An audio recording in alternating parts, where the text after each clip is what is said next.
तंत्र जहां तक तंत्र आएगा, दत्तात्रेय तंत्र में सिद्धार्थ के बारे में और गुरु के बारे में बहुत सुंदर ढंग से व्याख्या की गई। उस उपनिषद को आप पढ़ें तो वह एक श्रेष्ठतम उपनिषद है और उसमें बताया गया है कि गुरु स्वतंत्र नहीं है शिष्य के हृदय में स्थापित होने के लिए, क्योंकि जहां मलिनता है वहां गुरुत्व नहीं हो सकता। दो चीजें एक साथ नहीं हो सकती, छल और गुरु, झूठ और गुरु एक साथ कर नहीं सकते, रेत और दूध एक साथ मिल नहीं सकता। और जहां हृदय मैला है वहां गुरुत्व स्थापित नहीं हो सकता। जहां छल है, जहां झूठ है, जहां कपट है, जहां व्यभिचार है, जहां केवल गुरु को अपनी ओर आकर्षित करने की चालाकी है, वहां गुरु स्थापन नहीं हो सकते। इसलिए दत्तात्रेय तंत्र में कहा है कि तंत्र की बात कर रहा हूं, दत्तात्रेय तंत्र में गुरु को हृदय में स्थापन होना ही नहीं चाहिए, क्योंकि उसके बाद वो हृदय उसका हृदय रहता ही नहीं। वो हृदय तो गुरुत्वमय बन जाता है, गुरु ही बन जाता है। एक तरीके से शिष्य को पूर्ण रूप से गुरु बनाने की प्रक्रिया है, जिससे ही गुरु बन जाए। और इसी बात को बुद्ध ने अपने धम्मपद में कहा है, अपदीपो भव, अपना दीपक खुद जलाओ, दूसरों के दीपक के सहारे नहीं जल सकता, चल नहीं सकता। हम अपना दीपक स्वयं जले उस हृदय में, फिर वो हृदय आपके पास नहीं, क्योंकि उसमें तो वह एक पवित्र स्थान है जहां सब कुछ समावेश है। जो गुरु है, जहां प्रेम भी है, जहां आनंद भी है, जहां ऐश्वर्य भी है, जहां वैराग्य भी है। वैराग्य भी अपने आप में एक आनंददायक ज्ञान है, चेतना है, इसलिए उस हृदय में से सब कुछ है। वो मरा हुआ हृदय भी अपने आप में स्पंदनित हो जाता है, मगर अपने आप में कठिन प्रक्रिया है, एक डिफिकल्ट प्रक्रिया है गुरु के लिए। इसलिए सिद्धार्थ के समस्त योगियों ने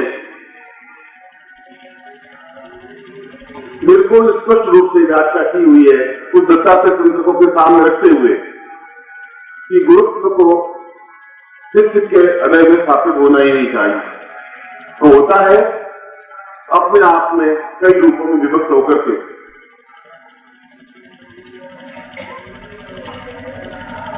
मैंने एक बार कहा था आपको कि मेरा स्वभाव भी अपने आप में विद्रोही है, जो नहीं होना चाहिए फिर वो होना ही चाहिए, बस शासन खाया का कुछ नहीं।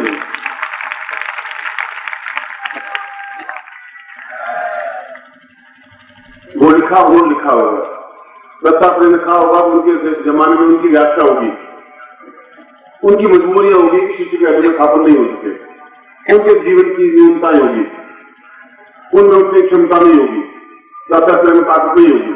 एक गुरु बदला, दूसरा बदला, तो एक गुरु बदले, और ऐसा कहकर के मैं उनका कोई आलोचना तो मैं करता ही नहीं हूं, खरी बात कहने में चूकता ही नहीं।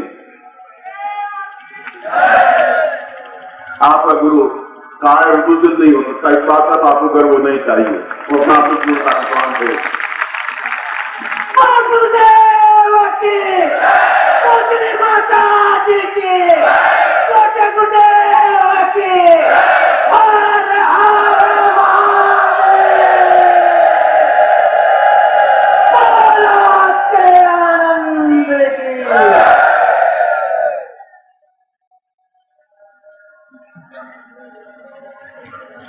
इस गुरुत्व को स्थापन करने के लिए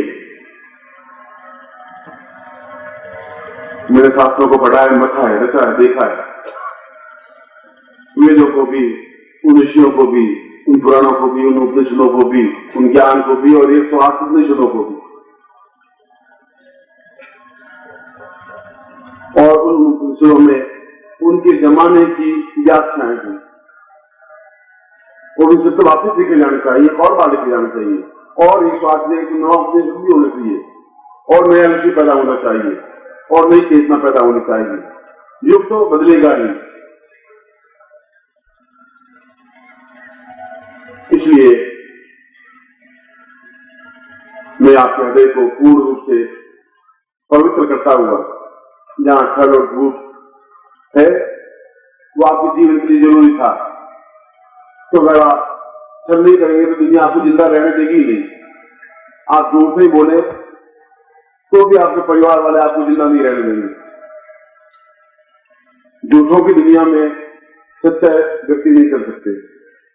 या चारों तरफ झूठ हो और फिर आपकी हैबिट पड़ गई, आदत पड़ गई है झूठ बोलने की, मालूम नहीं पता कब झूठ बोले। कहाँ गए थे? यही गए थे। अरे यहाँ कैसे गए थे? किसी जगह नहीं गए थे, ये तो बगान किया, यही गए थे। क्या किया? अरे कुछ नहीं किया। अबे कुछ तो किया था क्या? कुछ किया ही नहीं। ये आप मालूम नहीं कहाँ झूठ बोल रहे हैं आप। बस हो रहा है। आपके मन में क्या विचार है? अरे कुछ विचार नहीं है। मन में बिल्कुल विचार है। कोई मिलने के लिए खटखटाया तो साला क्या दुष्ट आदमी, साला 11 बजे आया, गया गीता आदमी, फिर आइए, बहुत खुशी हुई, बैठिए, गाड़ी में कुर्सी बैठा था, बहुत खुशी हुई, मिलने की बड़ी इच्छा थी आपसे। बात मालूम है आप झूठ बोल रहे थे कुछ, मगर आप बहुत होशियार आदमी, हैबिट पड़ गई आप। कभी कभी भूल से सच्ची बात निकल जाती, कभी सच बोलते जरूर है। साल 2 साल में एक बार ऐसा मौका आता है, आप बोल देते सत्य, फिर पता से भी अरे आप सत्य बोल गए, ये क्या गड़बड़ हो गया। मेरे एक बहनों थे, वो बहुत, उनको क्या उसके से वो बात करनी, पहले तो गुरु अवैध दीक्षा, ऐसा तो कई कथाएं हैं, अनंत हैं। इसलिए वो जो स्थान आपने जो मेरे बैठाने के लिए रखा है वो अपना आप में मलिन है, उसमें छल है, और छल में भी गुरु बैठ सकता है। मैं जरूर बैठ सकता हूं और इससे ज्यादा झूठ बोलने के लिए आपको तैयार कर सकता हूं सफाई के साथ। अब तो कभी कभी गड़बड़ क्या होती है कि आप बोले और पत्नी आपसे ज्यादा चालाक होती है, पहचान लेती है कि तुम झूठ बोले।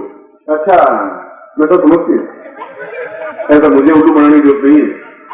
वो भी सारा ऐसा हुआ तो पकड़ा गया। ये कॉलर पर ये बाल है ना, ये बाल पतला था, ये कहां से? मेरे तो बाल लंबे हैं, मेरे तो छोटे छोटे बाल, मेरे तो मोटा बाल है। मगर मैं कुछ जगह अगर आपको मैं बैठ जाऊंगा तो फिर और भी पकड़ नहीं पाएगी आपको, बहुत सफाई से झूठ बोल देंगे, वह भी जगह स्थान से। मैं ज्ञान भी दे सकता हूँ, बस साधना सिद्धियां भी है, बिल्कुल सफाई से झूठ बोल करके बिल्कुल बड़ी हो जाने की क्रिया। पत्नी को क्या, पत्नी के बाप को मालूम नहीं पड़े आप कहां झूठ बोले, तो सही रह जाए। मगर वह स्थान नहीं, वह स्थान उपयुक्त नहीं है, वह स्थान अपने आप में मलिन है, गंदा है, पवित्र है।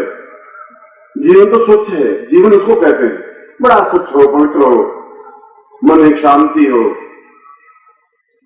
तनाव एक जीवन हो, ऐसा जीवन हो जहां एहसास हो सके कि हम एक बिल्कुल पूर्ण पवित्र भाव से बैठे, जहां ऋषियों की वाणी गुंजरित होती हो कानों में, एहसास होता हो कि हम जीवन का आनंद ले रहे हैं। ऐसे हृदय को अपने आप में पूर्ण हृदय कहा है, क्योंकि हृदय अपने आप में कई रूपों में विभक्त है।